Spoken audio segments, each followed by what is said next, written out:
This is day 13 of our 3-month sprint to 125,000, and we have started a new and large project. So I'm very happy to announce that we have made significant progress towards the $125,000 goal, and that is making life. I don't want to say easier, It's not although easy, but that's the it's- obvious instinctive comment. It is not pumping me up and making me very excited because this is a client that is going to be moving us ahead big time in the industry, big upgrade. So super pumped. But today I wanted to talk a little bit about anxiety and how to recognize it, how to potentially deal with it. So over the past couple of days and maybe even this week, just kind of felt this constant sense of restlessness. And one of the things I was telling Jing about is that every Friday for, maybe the past 5 months, I didn't even know about it. or maybe not. You didn't really make it I would say- a big deal. You were just like, okay, it's Friday. I feel like I haven't done anything yet. So Yeah, like, I would okay, say- Jordan, well, don't think like that. And I kind of brushed it off. Didn't really realize it's such a big deal to you. I thought you were just saying. Yeah, more often than not, on Fridays, I have this sense of unease and that I have not finished the work for the week, as opposed to being Friday afternoon feeling super happy, super excited, and ready to kind of wind down and shift gears over to family and kind of full-time dad, full-time husband, and just spending more time with the family and being present, as opposed to just getting this mentality of 7 days a week, 24/7, always being on the business. And what happens is that you just wear down. And then what you do during the week is do less productive work, and you're less energized and not able to perform at your highest. And so I just kind of wanted to really assess why I have felt anxious. And one of the things that I did on Friday was to write out what I am anxious about, whether it is sales for the business, executing on client work, always feeling behind in the business, jealousies, or that feeling of like we should be here in life and we are not. I see other people have this and we don't. And so I wrote all of those down, and then on a Friday afternoon, I started to go piece by piece through those anxieties to see, what is rational and what is not. And two things kind of stuck with me about two questions kind of really stuck with me, or two ideas. One of them was, if I look back 4 years ago, 3 years ago, to the anxieties that I had in starting our first business, Debt Maven, the anxieties that I had then about no money, having a new baby, being in a tiny apartment, and feeling like everything could just crash.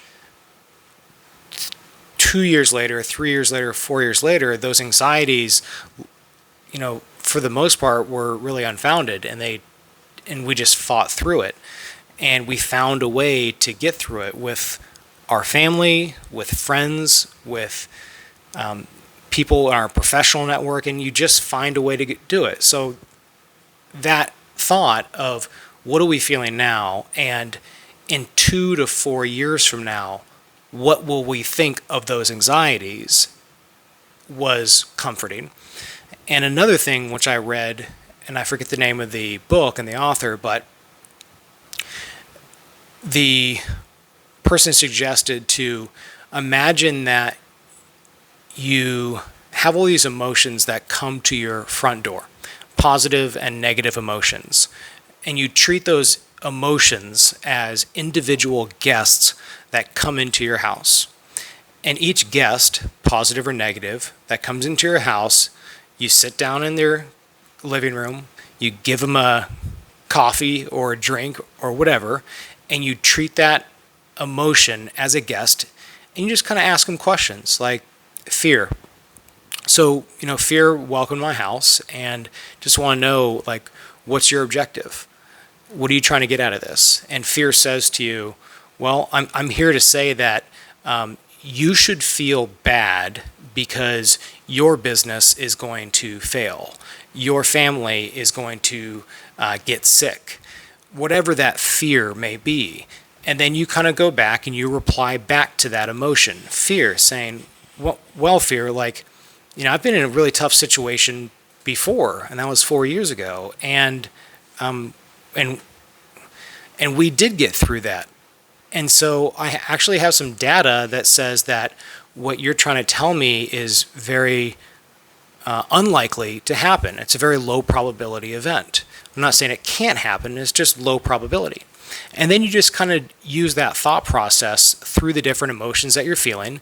And you might also use that for positive emotions to say, I feel amazing right now. And you're talking to that amazing feeling. You say, well, you've been through this before, and that feeling of amazing is really good to have, and you want to embrace it. You want to keep the momentum, but also realize that, have the expectation that that's not going to last forever, and that's okay. You want to manage the ups and the downs and be very conscious of what you're experiencing. So kind of going through that exercise for those two ideas and questions really helped me to kind of reduce anxiety and just kind of be more objective about what I was experiencing. And I just kind of ended the day with a greater sense of calm. And then today, Saturday, which is day 13 of our sprint, I just felt a lot more present with the kids this morning. And I felt a lot more present throughout the day when we were on our second walk.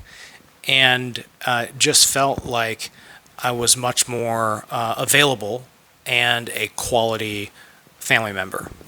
So Jing, what are your thoughts? Pretty quality. She is currently researching Monday.com versus other productivity tools for our team. But what are your thoughts? What are my thoughts? Like in terms of what? What I've been talking about for the past 7 minutes and 46 seconds. Where to start, Jordan? What are you anxious about? It's overall the feeling of not being able to perform the best, like not at the top of my game because of due to myself or reason due to anything that is out of my control. No matter what, it feels like it's on me. So that generates a lot of anxiety, and also I'm an ultra introvert. So any kind of every day I need the time to kind of just spend time with myself. No matter, I don't care what I'm doing. Of course, if I'm cooking for the family, that's not my time. So every day I kind of crave for that time, but then it conflicts with the fact that I don't even get enough sleep. So if I stay up a little bit late after the family go to sleep, then that means I only get like 4 hours of sleep. So and it might be 11:30 at night. I'm like, hey, I'm going to go to bed. We should probably get sleep, even though I might go to bed like 12 or 12:30. And you're like, hey, I'd rather get less sleep, but have an extra 30 minutes to even just shop for groceries or just by yourself. Just sit here and do nothing sometimes. But just craving for that white space. But that conflicts with everything else, sleep, family, things are not done, chores, work, business. So that gives me anxiety. I do, for the weekend, I think I am a little bit better in terms of shutting it down and compartmentalized than you. So I can really just sit here and just, have fun with Ella and not think about work. Because I feel like I, I feel like in terms of time management, I'm a little bit better. You're a lot better. But it's just the general anxiety. And I do feel that How much anxiety do you have now versus 3 or 4 years ago about finances? of course, nothing compared to that. It was all unknown. It was a sudden hit. It was kind of a shock. And plus, I was pregnant. So now it's just. But things are all easy now that we have 2 kids. No, but it feels like things are under control, more under control, because we do, maybe because I'm working on the business as well, and that I do see that you are very passionate about this business, and I can feel that you care. So it's a little bit, and then it's the business has been in existence for what,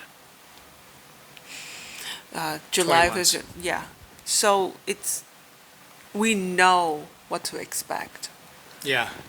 And I think that's really brings up a really good point about anxiety, fear, and particularly We did run relating that. to entrepreneurship is that the known, even if the knowns are negative, at least you know what's happening. Yeah. But I think to that point, we know the ups and the downs emotionally of this journey, and I think that we're much better equipped to handle that.